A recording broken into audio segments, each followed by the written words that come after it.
I'm Clara Bennett, 38 years old, a senior pharmaceutical research lead with a six-figure career I'd built alone over 15 years. I'd put my entire life on hold for Ethan Hale, my husband of 7 years, and our baby boy due the very next day.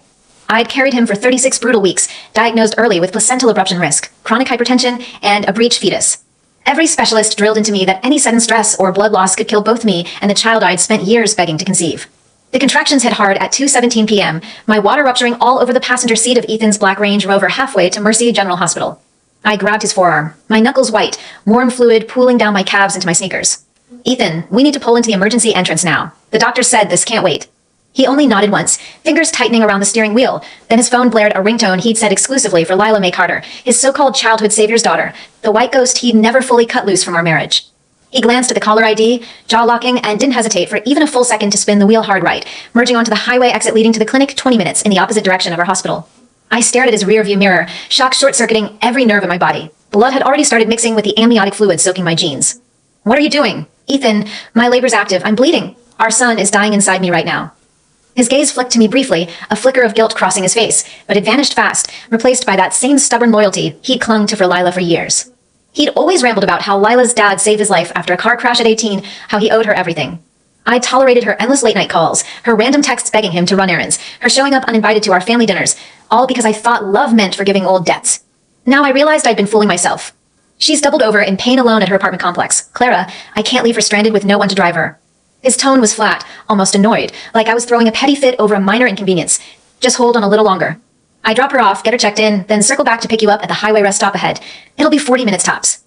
40 minutes. MYOB had warned me that once bleeding started post-water break, I had a maximum 20-minute window before hypovolemic shock set in. I tried to reason with him, to list every medical emergency I'd been warned about, but he turned up the radio, drowning out my voice completely. He pulled into the rest stop parking lot, threw a thick wool coat he'd gotten me for our anniversary over my shoulders, and practically shoved me onto a hard plastic bench outside the restrooms. I wobbled, clutching my massive belly, as he backed the SUV out without a single backward glance.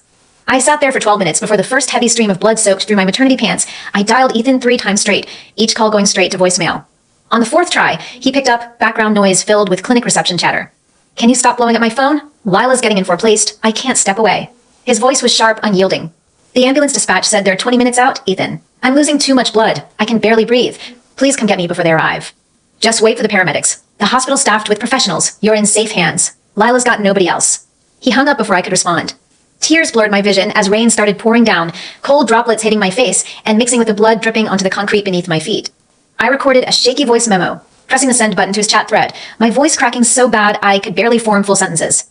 Ethan, I'm begging you. I'm dying here. Choose between me and our baby, or drive 5 minutes to this rest stop. Please don't leave us alone. The app marked it red instantly. No reply, no follow-up call, no text to check if I was still conscious.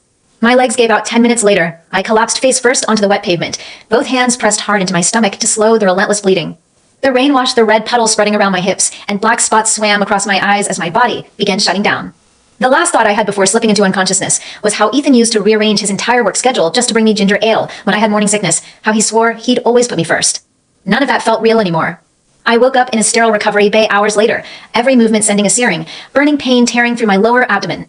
The monitor beside my bed beeped steadily, and when I reached down to touch my stomach, it was flat, hollow, empty without the weight of my 36-week baby inside me.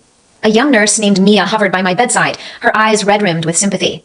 You coded on the ambulance ride, Clara. Massive placental abruption, severe hemorrhaging. We had to perform an emergency C-section to save both of you. Your little boy's alive, but he's only 4 pounds 2 ounces. He's in the NICU incubator on respiratory support right now. A fragile wave of relief crashed over me, enough to steady my trembling hands. He was alive, even if he was tiny, fighting for every breath inside a plastic box miles away from my room. Did Ethan show up at any point during surgery? I asked quietly, throat raw from intubation. Mia hesitated, shifting her weight from foot to foot. We've been calling his cell nonstop since the ambulance radioed our. He never answered, never came through the doors. We reached out to your emergency contact list. Your sister drove 2 hours to get here, but she's stuck in traffic right now. I didn't bother pressing for more details. Deep down, I already knew the answer. Ethan hadn't cared enough to leave Lila's side, not even when his wife and newborn son were fighting to stay alive. Ethan's mother, Margaret, arrived that afternoon, dropping her leather tote bag on the visitor chair without a single glance in my direction. She leaned against the doorframe, crossing her arms tight over her chest, her tone accusatory before she even asked a single question about my critical condition. What on earth happened to make the baby come weeks early? I drove an hour and a half from the suburbs to get here, and you can't even explain yourself. I stared at the ceiling, exhausted from blood loss and surgical trauma. I don't have the energy to argue right now, Margaret. That only made her raise her voice, stepping closer to my hospital bed to tower over me. Too tired to talk. I heard the nurses muttering you were wandering around out on the highway when you should have been resting at home. This whole mess is your fault. You've always been reckless with your pregnancy, complaining about every little ache and pain like carrying a child is some terrible burden. Other women pop out babies without half this drama.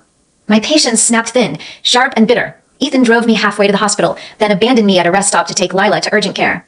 I sat there bleeding for 40 minutes waiting for an ambulance. The premature labor and abruption are a direct result of him leaving me stranded, not me being careless. Margaret's mouth fell open for 2 full seconds, then she scoffed, dismissing my entire trauma like it was a trivial lie. Why couldn't you talk him out of going? If you weren't so cold and distant all the time, he wouldn't run to Lila every time she whines about a stomachache. She knows how to soften him up, unlike you. Always stone-faced and stubborn. Her words landed heavy in my chest, solidifying a truth I'd ignored for years. In this family, I would never rank higher than Lila May, no matter what sacrifices I made for Ethan, no matter how close I'd come to dying carrying his child. I lifted a hand, gesturing toward the door. Leave my room. My son's fighting for his life in NICU, and I won't waste my limited strength fighting with you over Ethan's bad choices. Margaret's face flushed bright red, muttering complaints about ungrateful daughters-in-law loud enough for the nurses at the station to hear as she stormed out. I laid back against the stiff hospital pillows, alone in the quiet room filled with medical equipment hums, thinking about my tiny boy trapped in an incubator without either parent there to comfort him. His father was occupied with another woman, his grandmother blamed me for his premature arrival, and I couldn't even stand up without my incisions splitting open. The next morning, I grabbed my phone off the nightstand to scroll through notifications, freezing when Lila's Instagram story popped up at the top of my feed. It was a 9-slide carousel, the central photo a clear shot of Ethan's profile, wearing the cashmere wool coat I'd saved 3 months of lab bonuses to buy him for his 35th birthday. He stood in a clinic hallway, holding a stack of lab slips, his expression soft and gentle, an expression I hadn't seen directed at me in over a year. Her caption read, "Thank you for staying up all night with me. I don't know what I'd do without you." 8 surrounding photos were selfies of Lila, flawless makeup, styled hair, zero sign of any illness or discomfort. The post timestamped 2:17 a.m., exactly when I was undergoing emergency blood transfusions in the ICU, clinging to consciousness after losing 2 liters of blood. Commenters flooded her feed asking if Ethan was her boyfriend, and she replied to every speculation with a shy heart emoji, never denying the implication that he belonged to her. I traced the fabric of my thin hospital gown with my fingers, fresh rage mixing with crippling heartbreak. The expensive coat I'd poured hours of thought into picking out draped over his shoulders as he comforted the woman who'd gotten me left for dead on a rain-soaked highway, while I lay here stitched up from emergency surgery, my infant son hooked up to life support miles away. Ethan didn't show up to the hospital until 3 full days after my C-section. I was shuffling slowly down the hallway with a physical therapist, forcing myself to walk to prevent internal scar tissue buildup, each step sending white-hot agony ripping through my surgical wound. I rounded a corner and collided directly with him. He looked gaunt, dark circles under his eyes, stubble coating his jaw, his dress shirt wrinkled and unirond, yet there was still that familiar handsome charm he'd carried since the day we met. I pulled my gaze away immediately, not willing to give him the satisfaction of my attention. "Clara." His voice was rough, worn thin from lack of sleep. "I'm so sorry I got tied up." I kept walking forward, gripping the handrail tight enough my knuckles whitened, refusing to acknowledge his apology. The therapist noticed the tension between us, excusing herself to give us privacy, leaving us alone in the empty corridor. "Where's our son?" he asked, glancing past me toward the NICU wing. "Incubator. 4 pounds 2 ounces, under constant respiratory monitoring. His lungs didn't fully develop because of the early trauma from the abruption." My tone was flat, void of any emotion. He nodded, relieved, like this was a minor inconvenience rather than a life-or-death crisis for our newborn. "That's a relief. I figured he'd stabilize fast. You don't need to spiral over it." I spun to face him, every suppressed pain and fear boiling over to the surface. I hemorrhaged 2 liters of blood on that highway rest stop. "Ethan." I blacked out alone in the rain, convinced I'd never see my baby or you again. "Our child nearly died in my womb, and you're telling me I'm overreacting for worrying about his survival." Impatience flickered across his face, a defensive huff escaping his lips. "I know you're hurt, but you can't keep weaponizing the baby to pick fights with me. He's stable in the NICU care team's hands. There's no reason to act like we lost him entirely." Weaponizing the baby, those 3 words echoed in my skull, sharp enough to cut deeper than my surgical incision. I stared at the man I'd loved for 7 years, wondering how I'd ever misjudged his character so completely. Lila didn't have any family nearby. She was in agony. This hospital had dozens of doctors and nurses to take care of you. What did you expect me to do, abandon her when she needed support?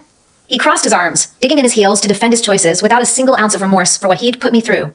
"My mom's upset you," lashed out at her too. "You're pushing everyone away with this bitterness." I cut him off before he could keep justifying his abandonment. "I sent you a voice memo while I lay bleeding on the pavement that afternoon. You read it. You never sent a single reply text, never called to check if I was still alive. You never once asked if I was scared, if the pain was unbearable, if our son was okay. You buried your head in Lila's problems to avoid facing the damage your decision caused us." He stared at the floor, unable to meet my eyes, no rebuttal ready to defend his silence. "You avoided every hard truth that day because facing it meant confronting how horribly you failed your wife and child. But you didn't just fail us. You nearly killed our baby with your selfish choice." My voice cracked, cold sorrow settling deep in my bones. He's alive right now by pure luck. If that ambulance had arrived 20 minutes later, you'd be walking into this hospital to sign his death certificate, not ask about his vitals like nothing catastrophic happened.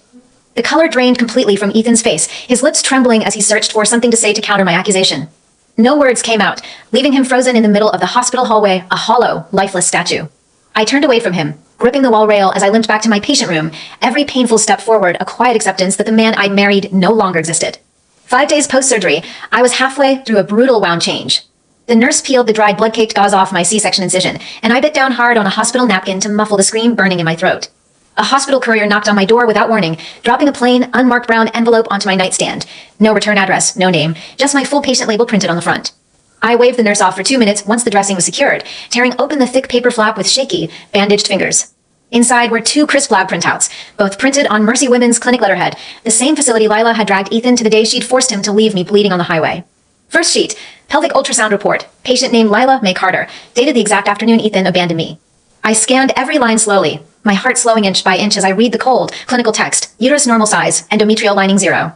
6 centimeters, no intrauterine gestational sac, no fetal heartbeat, no fluid buildup around ovaries. The final ultrasound summary line blared like a siren in my head. No abnormal pelvic findings, no evidence of pregnancy. The second slip was her serum blood work panel, specifically the quantitative HCG test doctors used to confirm early pregnancy. Her hormone level sat dead in the baseline range for a non-pregnant adult woman. 0 trace of a fertilized egg, 0 hormonal shift that would signal a baby growing inside her. All that panic, all of Ethan's blind, unshakable loyalty, the night he'd spent holding her hand, the birthday dinner he'd planned for her while my son fought for breath in NICU, every single choice had been rooted in a total, calculated lie. Lila had fabricated a stomachache, faked a pregnancy scare, and Ethan had swallowed every word without a single second of fact-checking. I leaned back against the hospital bed frame, numb rage flooding every vein in my body. I'd spent 3 years begging for a viable pregnancy, endured hormone shots, weekly specialist visits, strict diet restrictions, all to carry our son to 36 weeks, and Ethan tossed my life aside for a woman who'd made up a fake emergency for attention. I grabbed my phone and dialed Ethan's number immediately. The line rang 7 times before he picked up, his tone flat and distracted, faint clinking of glassware clattering in the background behind him. What do you need, Clara? I'm swamped with work meetings. I stared at the ultrasound papers spread across my lap, my voice eerily calm. No yelling, no hysterics, just cold, unfiltered truth. You're not at the office. Your Instagram location tag 3 minutes ago was at Oakwood Private Bistro, Lila's favorite upscale restaurant, and she's sitting across the table from you right now, isn't she? A beat of heavy silence crackled over the phone line. It's her 20th birthday. I promised I. Do you take her out for dinner to celebrate? Can whatever this is wait until later tonight? That sentence landed like a concrete block to my chest. Today wasn't just Lila's birthday. It was our 7th wedding anniversary. I'd circled the date on every calendar for months, planned a quiet dinner once I recovered from labor, picked out a vintage watch for Ethan as a gift that still sat wrapped in my closet at home. He'd erased that milestone entirely from his memory, yet memorized every small detail of Lila's birthday plans. I folded the ultrasound slip neatly, running a thumb over Lila's type name. Lila was never pregnant. I have her official ultrasound and HCG blood results from the day you left me at the rest stop. Her scans show 0 signs of a baby. Her hormone levels confirm she's not carrying anything. That stomachache she called you about was a complete fabrication. Ethan's voice sharpened instantly, defensive and dismissive, like I was inventing evidence to sabotage Lila's reputation. That can't be right. She showed me a positive test strip and a scan printout weeks ago that I saw proof with my own eyes. Did you call the clinic to verify that scan's authenticity? Did you ask to sit in on her next appointment? Did you cross-check the lab numbers against Mercy's database? I pressed each question slow, deliberate, letting every accusation sink into his conscience. No, you didn't. You took every piece of paper she handed you at face value, all because you feel some misplaced debt to her late father. You trust her blind, but you never once believed a single warning I gave you about my high-risk pregnancy. Before Ethan could spit out another excuse, a soft, honeyed female murmur drifted through the phone speaker, loud enough I caught every word clear as day. Ethan, the truffle pasta's getting cold. Come back to the table. Lila's voice, sweet and simpering, the same tone she used every time she needed him to drop everything for her. I heard Ethan shuffle his chair, his tone softening drastically, gentle, tender, the voice he hadn't used for me in over a year. 1 minute, baby. I'm wrapping up a quick call. Baby. The nickname made my throat burn. He'd never called me that, not even during our honeymoon. I won't keep you, I said quietly, cutting off any further conversation. Your birthday girl's waiting. Enjoy your dinner. I ended the call without waiting for his reply, tossing my phone onto the mattress beside me.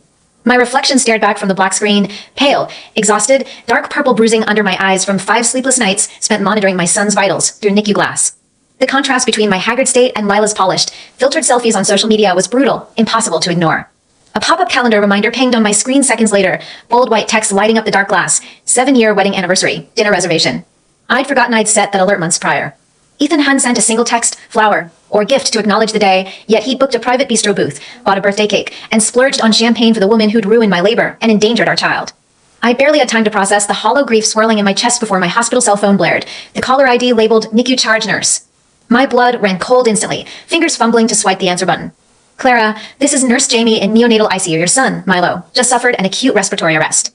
His oxygen levels dropped critical low. Our team's rushing emergency intervention right now. We need a legal guardian down here immediately to sign emergency resuscitation paperwork. I ripped the 4 cannula out of my forearm without a second thought, ignoring the fresh trickle of blood running down my wrist. I swung my legs over the edge of the hospital bed, my C-section incision screaming in agony as I stood upright, every movement stretching the fresh surgical stitches tight enough to split open.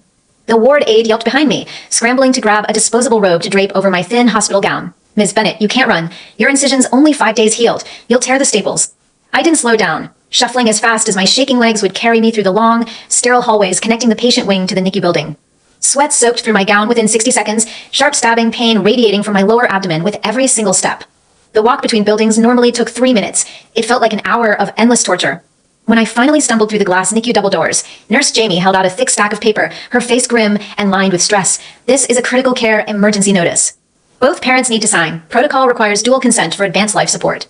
I grabbed the pen off her clipboard, my hand shaking so violently the letters came out jagged and messy, barely legible on the signature line labeled Mother. His father's unavailable.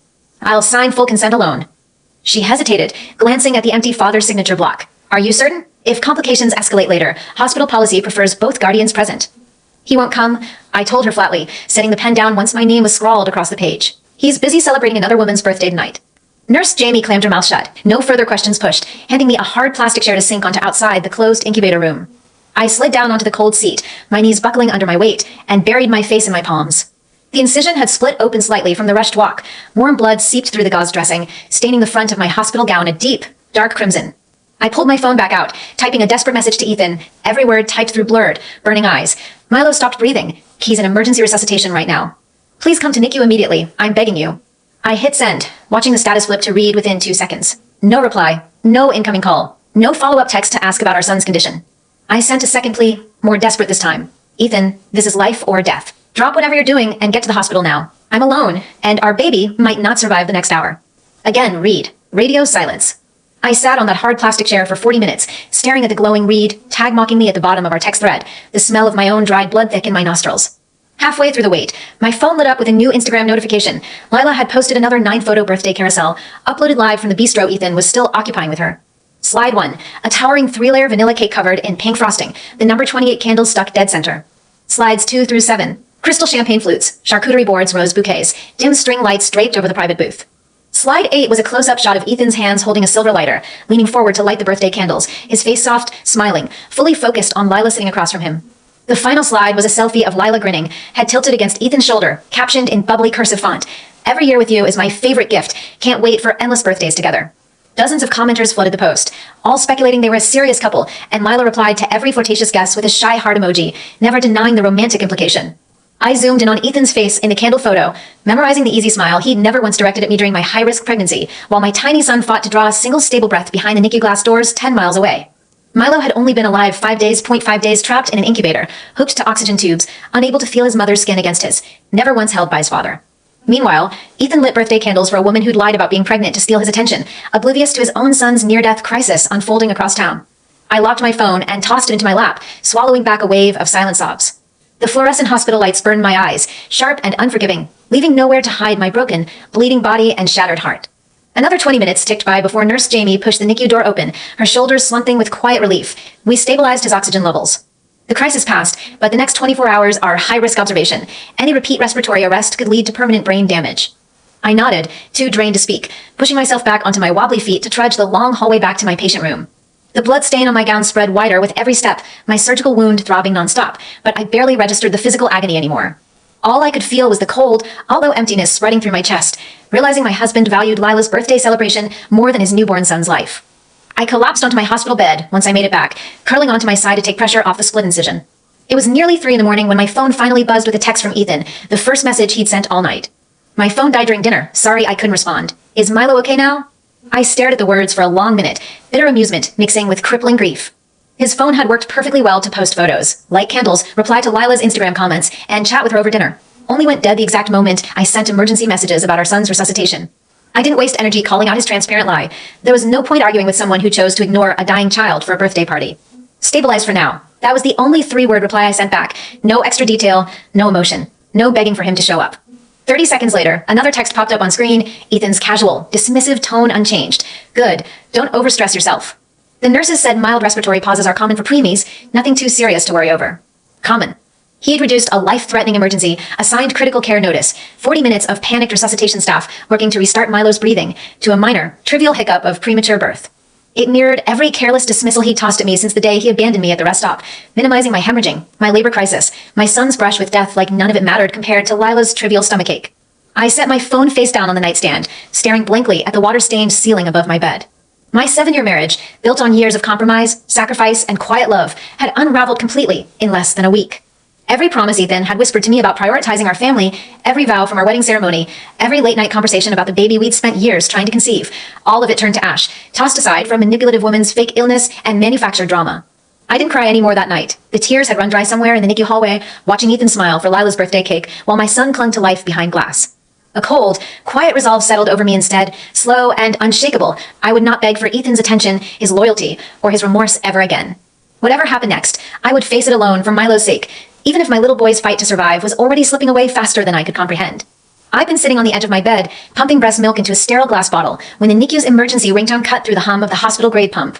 My breasts were rock hard, throbbing with unrelenting pressure, each drop of warm milk sliding down the tube a bitter reminder of the son I couldn't hold close. Every pump session felt like a punishment, my body still hardwired to nourish Milo, even as his father chose another woman over his survival.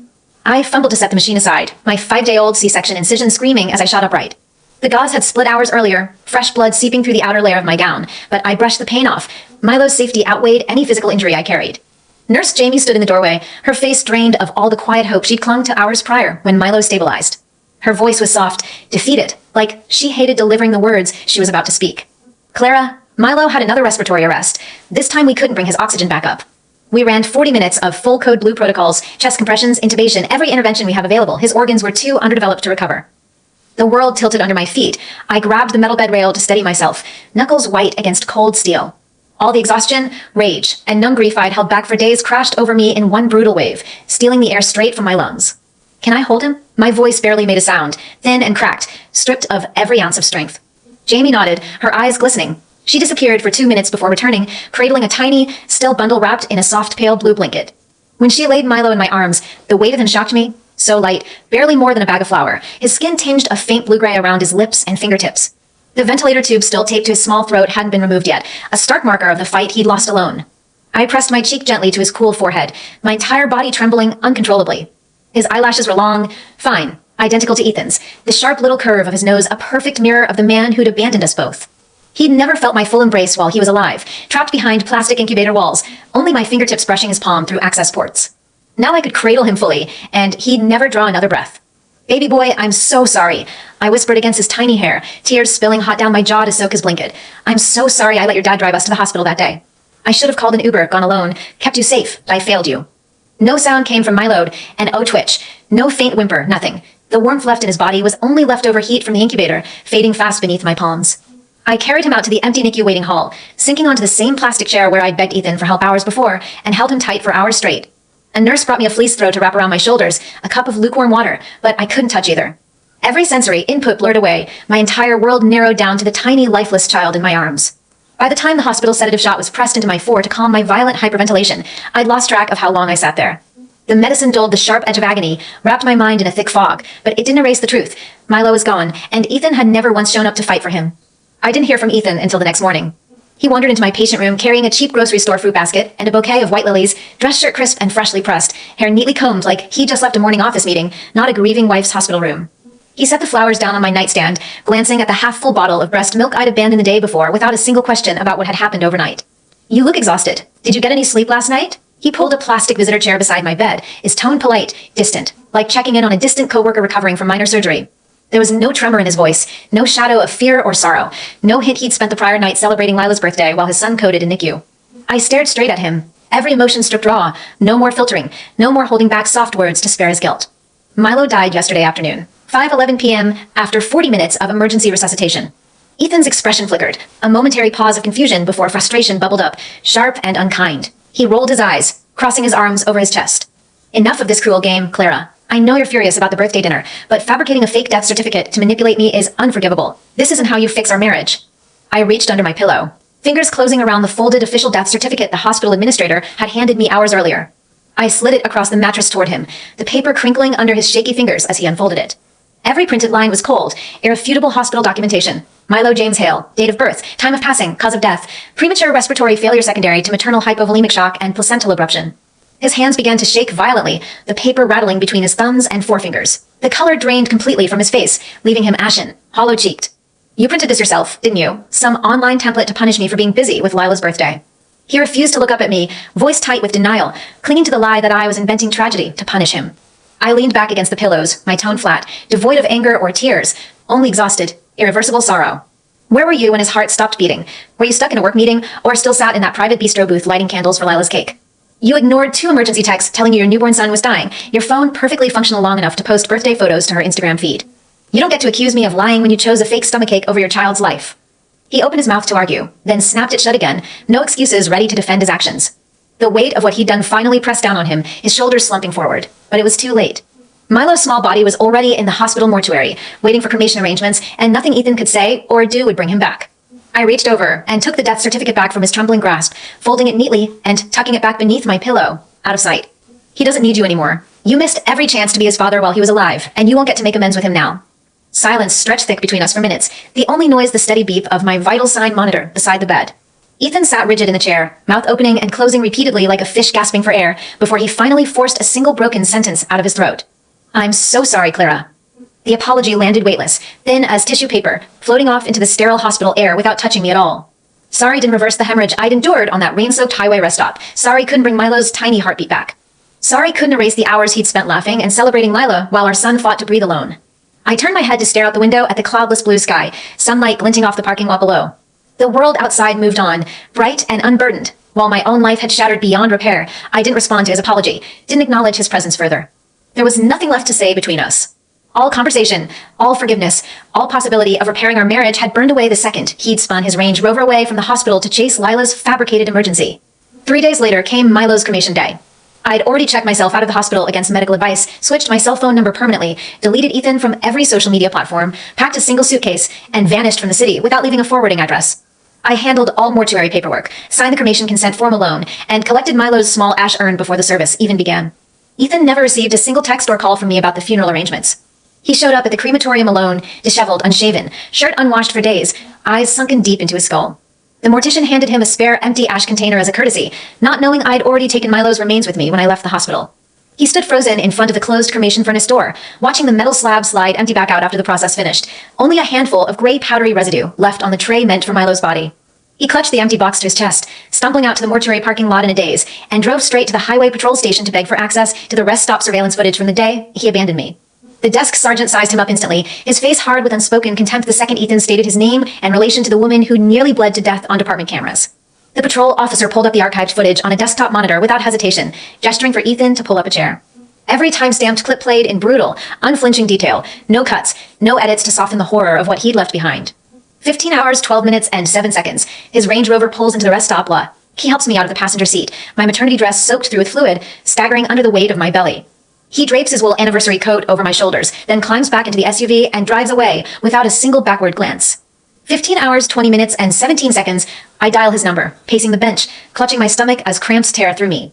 15 hours, 30 minutes, and 22 seconds, dark red blood begins dripping steadily down my calves, pooling thick on the concrete beneath the bench. I hunch over, shaking violently, both hands pressed hard into my abdomen to slow the bleeding. 15 hours, 35 minutes, and 4 seconds, I try to stand, take 3 unsteady steps toward the highway shoulder, and collapse face first onto the wet pavement. My blood spreads wider across the asphalt as rain pours down, soaking my dress and the wool coat he'd left draped over the bench beside me. 15 hours, 40 minutes, and 36 seconds, the ambulance arrives, paramedics lifting my limp body onto a stretcher. The coat lies submerged in a puddle of my blood, my cracked phone discarded beside it, the screen still lit up with our text thread. The last message visible on the screen was my voice memo transcript.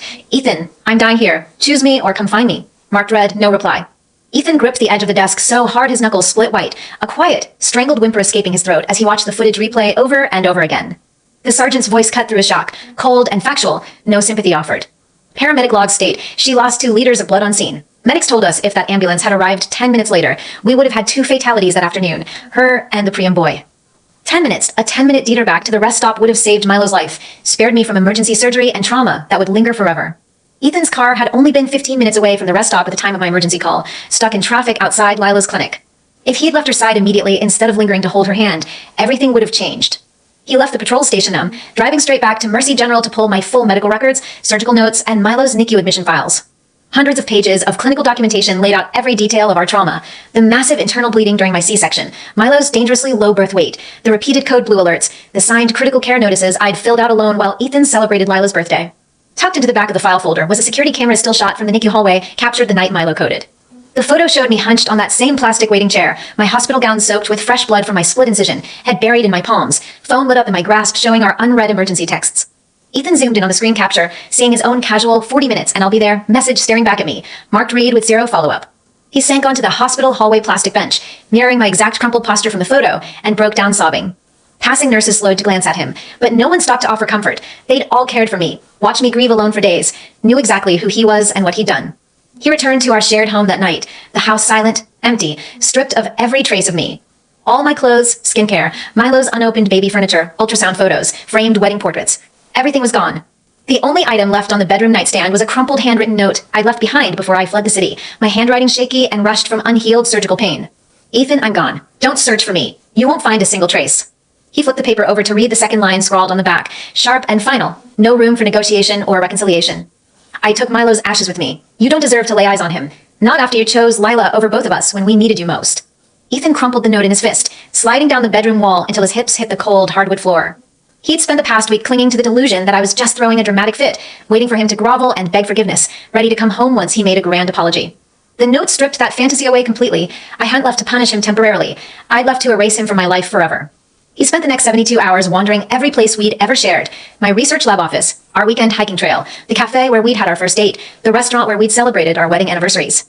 Every location was empty, my co-workers confirming I'd handed in my resignation effective immediately, the cafe staff saying they hadn't seen me since the week Milo passed, the hiking trail quiet with no sign of my car parked at the trailhead. Desperate, he drove to my sister's suburban townhouse, begging the building security guard to let him inside. The guard shook his head firmly, crossing his arms to block the entryway. Ms. Bennett's family left strict instructions. You're not permitted on these grounds, no exceptions. They packed all their belongings and relocated out of state 3 days ago. I don't have their forwarding address, and I wouldn't give it to you if I did. He sat on the curb outside the townhouse all night, rain soaking through his thin shirt, waiting for sunrise. When the guard returned to his post at 6 a.m., Ethan was still there, pale, lips cracked and bleeding from dehydration, eyes swollen shut from endless crying. The guard handed him a disposable water bottle, his tone softening with pity. Son, she's gone for good. You need to go home. Ethan drove back to our empty house at dawn, dragging himself up the staircase to the locked spare bedroom we'd prepared as Milo's nursery. For weeks he'd avoided opening that door, too guilty to face the baby gear inside, but he twisted the doorknob hard and pushed it open that morning. Cardboard boxes lined the floor, stuffed full of every prenatal ultrasound scan I'd collected over 36 weeks of high-risk pregnancy, each one tagged with color-coded sticky notes in my handwriting.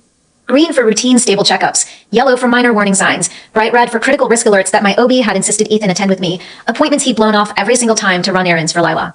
The final 36-week scan sat on top of the stack, a scarlet sticky note stuck to the corner, tiny script scrawled across the bottom edge. Ethan, please just look at me.